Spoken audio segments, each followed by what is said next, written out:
Parents association Jammu president.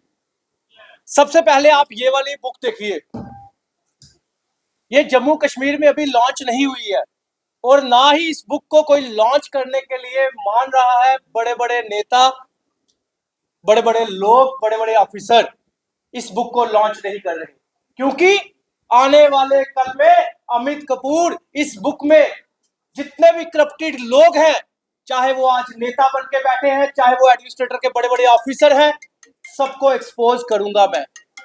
आज सबसे पहले जो मैं बात करने जा रहा हूं वो बात है सुनील हाली साहब की, जो कि एफएफआरसी कमेटी के चेयरमैन हैं।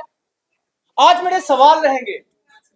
सबसे पहला सवाल मेरा यह है कि मैं पूछना चाहता हूं चेयरमैन एफएफआरसी और जम्मू कश्मीर के एलजी साहब और गवर्नमेंट से, एजुकेशन डिपार्टमेंट से, कि सुनील हाली साहब, जो कि मैंने आपको 2-3 दिन पहले दास्तान सुनाई थी कि 140 से ऊपर जो ऑर्डर है, अंडर टेबल ऑर्डर पास कर दिए गए, बच्चों की फीसों के नाम से अंडर टेबल ऑर्डर पास किए गए, और उन स्कूलों के ऑर्डर पास किए गए, उनमें से कुछ स्कूल ऐसे थे जो वायलेटर थे, रेड अलर्ट पे थे, इलीगल स्कूल चला रहे थे, फिर भी उनके एनुअल जो है वो 3,000 से 12,000 रुपया कर दिया गया। उसके साथ एक न्यू एंट्रेंट फीस भी उसमें एडजस्ट कर दी गई, उसके बारे में मैं आपको बताऊंगा। लेकिन मेरे पहले ये सवाल है कि अगर सीबीआई इंक्वायरी करती है, सीबीआई इंक्वायरी करती है, तो सबसे पहले ये इंक्वायरी की जाए कि 124 खसरा नंबर, 124 खसरा नंबर छन्नी कमाला में, 124 खसरा नंबर छन्नी कमाला में कोई भी जेडीए में जाकर उसका रिकॉर्ड निकाल सकता है। जिस इंसान ने इलीगल जमीन ऑक्युपाइड की हो, उस इंसान को चेयरमैन एफएफआरसी कैसे रखा गया? उस इंसान को चेयरमैन एफएफआरसी कैसे रखा गया जो एक लैंड ग्रैबर है? इसकी इंक्वायरी होनी चाहिए। अगर मैं झूठा हूं, मेरे को जेल में डाला जाए।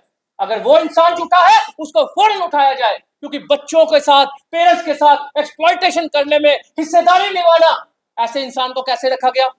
और इतनी बड़ी जिम्मेवारी उसको दी गई चेयरमैन की, जनाब आते ही महीने 2 महीने के बाद अमेरिका चले जाते हैं 40 दिन के लिए, और पेरेंट्स बेचारा तरफ रहा है। यहाँ पे पेरेंट्स तरफ रहा है। मैं पूछना चाहता हूं, किसकी परमिशन और किसने उसको परमिशन दी कि जाओ 40 दिन छुट्टियां मना के आओ, पेरेंट्स को तरफने दो?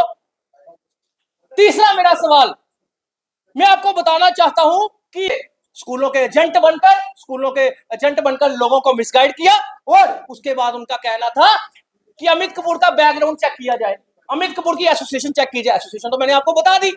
मैं आपको पूछना चाहता हूं, एक पब्लिक सर्वेंट को क्वेश्चन करने के लिए क्या इस एसोसिएशन की जरूरत मुझे है? पब्लिक सर्वेंट को तो कोई भी क्वेश्चन कर सकता है, पब्लिक सर्वेंट को कोई भी क्वेश्चन कर सकता है, पूछ सकता है, भाई तूने कैसे गलत काम किया? और फिर कहते हैं अमित कपूर का बैकग्राउंड चेक किया जाए। तो भाई साहब, मेरी ऑलरेडी शादी हो चुकी है, मेरे 2 बेटे हैं, बड़े अच्छे स्कूल में पढ़ते हैं, ईमानदार स्कूलों के पास वो बच्चे जाते हैं, तो मेरा बैकग्राउंड चेक मत कीजिए, अपना बैकग्राउंड चेक करवाइए। और तीसरा सबसे जरूरी क्वेश्चन, उन्होंने कहा मैंने कोई एंट्रेंस फीस स्टार्ट नहीं की। अगर किसी चेयरमैन ने, पुराने चेयरमैन ने कोई गलत काम किया था, उससे गलत काम हुआ था, तो चेयरमैन का फर्ज बनता था, नया चेयरमैन आया है, पुराने ऑर्डर को रिवोक करके जो गलत ऑर्डर हुआ उसको रिवोक करके नया ऑर्डर निकाला जाए। लेकिन नहीं, चेयरमैन साहब ने ऑर्डर रिवोक नहीं किए, उनको बहाना मिल गया पैसा कमाने का, उनको बहाना मिल गया सेटिंग करने का, उनको बहाना मिल गया अंडर टेबल ऑर्डर फिक्स करने का। सबसे बड़ा प्रूफ ये देखिए, सबसे बड़ा प्रूफ ये देखिए, उस दिन वो एक मीडिया वाले को बोल रहे थे मैंने सिर्फ 3-4% जो है न्यू एंट्रेंस फीस बढ़ाई है। जब सुप्रीम कोर्ट न्यू एडमिशन बंद कर चुका है, तो न्यू एंट्रेंस फीस का मतलब कहां से आ गया? मीडिया में चीख चीख के बोला जा रहा था, मेरे पास कोई कंप्लेंट नहीं आता। उसका भी प्रूफ देता हूं। उनके पास जो क्या करने जाए तुम्हारे पास कंप्लेनेंट? तुम विश्वास के पात्र ही नहीं, तुम एक जस्टिस रिटायर्ड होकर भी विश्वास नहीं बना सके। लेकिन अमित कपूर एक सिंगल आदमी, आम आदमी होकर पेरेंट्स का विश्वास जीत चुका है। ये देखिए सबसे बड़ा प्रूफ। ये मेरी रिपोर्ट नहीं, ये office of the chief education Samba, ये सांबा की रिपोर्ट है। एक स्कूल की कंप्लेंट जाती है, 13 पेरेंट्स कंप्लेंट करते हैं, और कहता मेरे पास कोई कंप्लेनेंट नहीं आया जम्मू में। कितना मीडिया में झूठ बोला, सफेद झूठ, कि मेरे पास कोई कंप्लेंट ही नहीं आता। ये देखिए 13 पेरेंट्स, 18 पेरेंट्स कंप्लेंट करते हैं। कंप्लेंट करने के बाद सीओ सांबा रिपोर्ट डालता है कि एक बच्चे से, सिंगल बच्चे से 42,410 रुपए से लेकर 42,550 रुपया पर बच्चे से एक्स्ट्रा लिया जा रहा है। एक बच्चे से एक साल का 42,510 रुपए, 550 रुपए एक्स्ट्रा लिए जा रहे हैं। ये किसकी रिपोर्ट है? सीओ सांबा की। उसके बाद उसने ये भी बोला है कि एनसीईआरटी के बुक्स के एडिशनल बुक्स जो है इन्होंने लगाई है और बुक्स यूनिफॉर्म का नेक्सस भी स्कूल में चलाया है। लेकिन चेयरमैन एफएफआरसी ने आज तक इस पेरेंट्स को, ये देखिए 6/9/2023 का ऑर्डर है, ये 6/9/2023 का। जनाब कहते हैं मेरे पास कोई कंप्लेनेंट ही नहीं आता।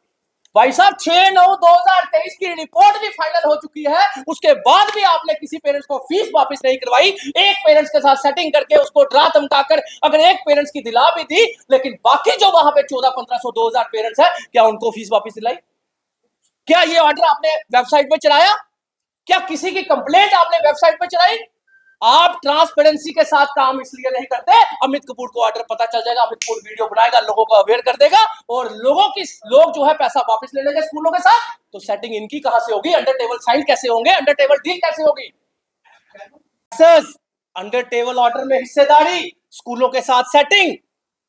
उसके बाद चेयरमैन साहब कहते हैं, चेयरमैन साहब ने एक कारनामा हो तो मैं बताऊं, फाउंडेशन वर्ल्ड स्कूल कश्मीर का एक स्कूल है जिसको सीओ